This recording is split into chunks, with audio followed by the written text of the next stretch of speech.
c'est Lamine Sam. Occupation des locaux de Yavuz Selim, on en parle toujours. Marif fait sa rentrée lundi. Donc lundi, ce sera Marif. Finalement, ce sera Marif. Mais il y a des interrogations autour de la présence des élèves. D'accord, Marif fait sa rentrée lundi, mais et les élèves? C'est la question que tout le monde se pose et c'est la question probablement que le quotidien se pose. Et puis plainte contre l'emprisonnement abusif. Là maintenant les termes, tu sais, en droit, hein, on peut les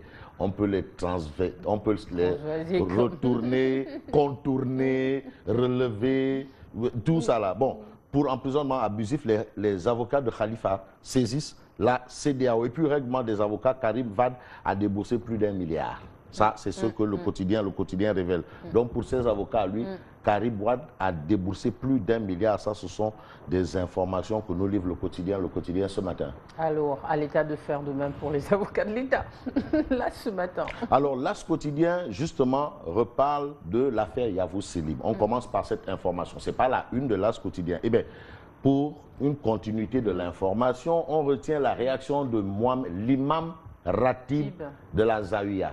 Donc, il a pris son crous, il a fait ses 2 rakas.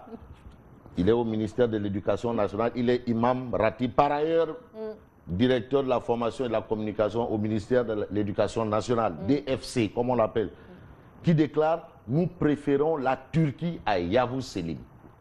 Donc l'intérêt du Sénégal, ce n'est pas Yavuz Selim, là, le petit bâtiment là, c'est la Turquie. Voilà, c'est important parce que quand même, c'est Erdogan qui est le président de la Turquie. Donc l'imam, ça c'est le khutbah. Voilà, le khutbah, il est dans son mimbar aujourd'hui et le khutbah de l'imam Ratib, c'est dire nous préférons la Turquie à Yavuz Selim. À bon entendeur. Alors, on reste avec l'As quotidien. Détention du député maire de Dakar. Député maire de la capitale. Non, ce n'est pas le député maire du Sud, hein, de la capitale. Ouais, de la vitrine, capitale. Voilà. Le dossier Khalifa Sall internationalisé. Alors, Barthélémy Diaz au département d'État des États-Unis pour vilipender Macky. Les avocats de l'édile de Dakar, du député maire de la capitale, saisissent la Cour de justice de la CEDEAO. Ah oui, tous les moyens sont bons pour parvenir à un résultat final qui est en notre faveur. Et aujourd'hui, le dossier Khalifa Sall internationalisé, ça c'est ce que révèle bien entendu l'As quotidien. Sud Quotidien parle justement de cette question de Khalifa Sall qui traîne Macky devant la CEDEAO. Internationalisation de l'affaire de la caisse d'avance de la mairie de Dakar. Khalifa traîne Macky devant la CEDEAO, révèle à ça une Sud Quotidien ce matin. Et puis lutte programmée le 29 octobre prochain à Demba Diop vers un nouveau report du combat lac de guerre de Modulo. Ces gens-là, vraiment. La voiture encore en panne. Non, ça c'est pas Gris. Non, Gris et sa voiture, non.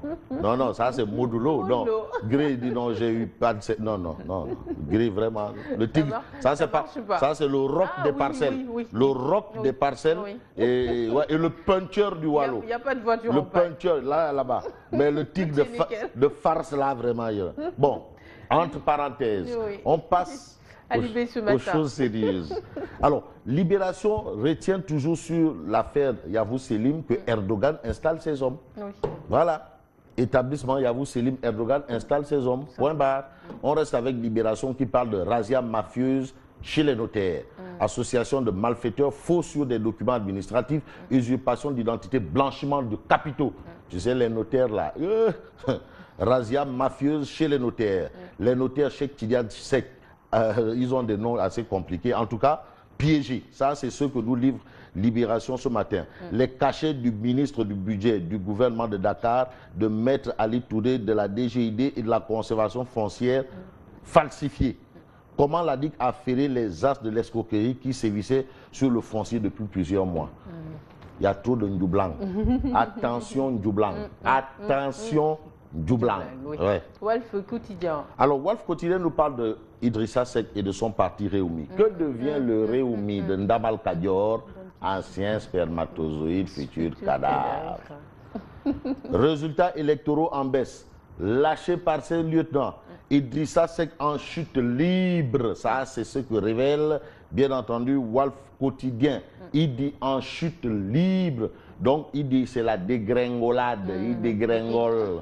Voilà ce que nous livre, en tout cas, Walf Quotidien ce matin. Walf Quotidien qui parle également de l'affaire Khalifa et le dossier qui est appelé à la barre de la CEDEAO. Ça, ce sont des informations de Walf Quotidien. Et puis Walf Quotidien parle de qui? Eh bien, de Sadio Mané. Blessé et indisponible pour 6 semaines. Ces légèretés qui ont éloigné Sadio Mané des pelouses. Oui. Ça, c'est Walf Quotidien qui l'explique dans ses colonnes. Et j'imagine que c'est Ousmane Diko, bien entendu, qui revient sur le sujet. Et c'est important, Sadio Mané sacrifié par le staff technique des Lions. C'est le staff technique des Lions qui a sacrifié Sadio Mané. Voilà. Et puis, le témoin quotidien. Le témoin quotidien parle d'une grosse information. Ça, vraiment, quand mon grand frère Mamadou Omar Ndiaye, qui est un vieux de la vieille dans le métier de la presse, c'est un vieux de la vieille. Moi, j'aime souvent les citer, Mamadou Omar Ndiaye, Abdourahmane Kabara, tu avais Elan Kassé, Abdoulatif Koulibaly. C'est des grands noms de la presse. Non, attention. Non, doucement, Et Ablaye Ndiagasila. Bon, là, c'est Mamadou Omar Ndiaye, Mon. Même s'il dit la Minia, c'est un as, c'est un vieux de la presse. Mamadou Omar Ndiaye, qui parle de handling de l'AIBD. SHS, un fleuron poignardé par l'État. Donc le problème au niveau de SHS là, c'est l'État du Sénégal, c'est l'État du Sénégal et c'est l'État du Sénégal qui a tué son propre bébé, qui a tué son propre enfant.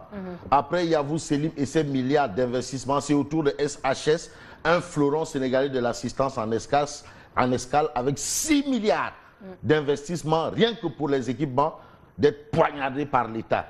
Un État qui, encore une fois, viole sa propre signature et sacrifie les entreprises nationales. Signé Mamadou Omar Ndiaye alias Mon. Donc ça, c'est vraiment à lire. C'est important. Voilà, on parle également de partenaires et entre autres, aujourd'hui, il y a des cadres du port de Dakar qui disculpent le docteur Cheikh Kanté. On a dit oui, c'était un harpag. Il a tout. Il a mis le port sans dessous. Et aujourd'hui, ce sont les cadres du port qui disent non, Lolo Amoul, c'est un procès en sorcellerie contre Cheikh Kanté. Il n'a rien fait. Voilà, il a géré le port, il a propulsé le port au sommet. Mais malversation, procès en sorcellerie. Enquête ce matin. Enquête parle de budget. Ça nous concerne à nous tous. Les chiffres clés.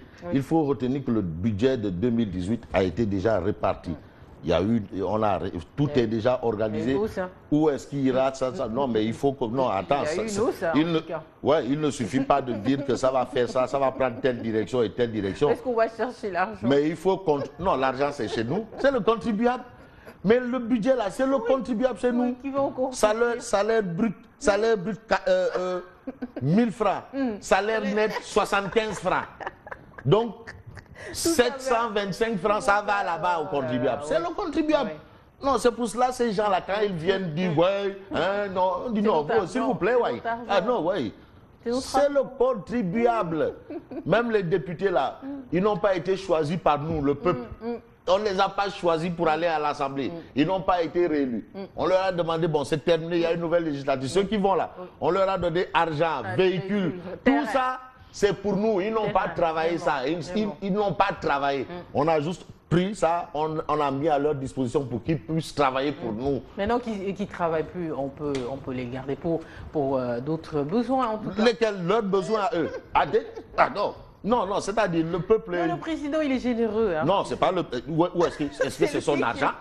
Mais le président, c'est son argent. Même le kérosène de son avion, là, c'est pas pour lui. C'est pour le peuple. C'est pour le peuple. C'est pour ça qu'on dit là, oui, la caisse noire, le président peut brûler, il peut jeter ça à la mer. Il n'a pas le droit de le faire. C'est notre argent. C'est pas pour lui. Il a trouvé ça. C'est pas pour lui. Ça, c'est les Wahou Mbekerido. Non, Wahou Charrette. Non. Bon, Réumi Quotidien, remise du livre blanc du MEDES au PM, un nouvel or noir pour le privé national. C'est bon parce que le MEDES quand même apporte sa pierre à l'édifice dans la réflexion et trouver des solutions à certains problèmes relatifs à beaucoup de choses. Et puis, affaire des 270 millions donnés à Cheikh Béthio Thioune, une simple opération médiatique selon le quotidien Réumi. C'est du bluff. C'est que du bruit. Voilà, ça ne s'arrête qu'au bruit. C'est du pipeau. Et pour comprendre quelque chose dans justement cette histoire, affaire des 270 millions d'adieux, la réponse cinglante des Chantakoun, pas Chantakoun. On ne dit pas Chantakoun, c'est Chantakoun. Cône, à l'OFNAC, pas Tchantakoun, Cône. Bon, on n'arrête pas la mer avec ses bras.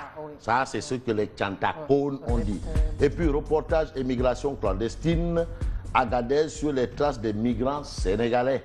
Niamey, Agadez, 950 km de danger, de peur, ici Boko Haram et dans tous ses esprits. Et c'est l'observateur Lob qui a effectué un reportage sur le terrain.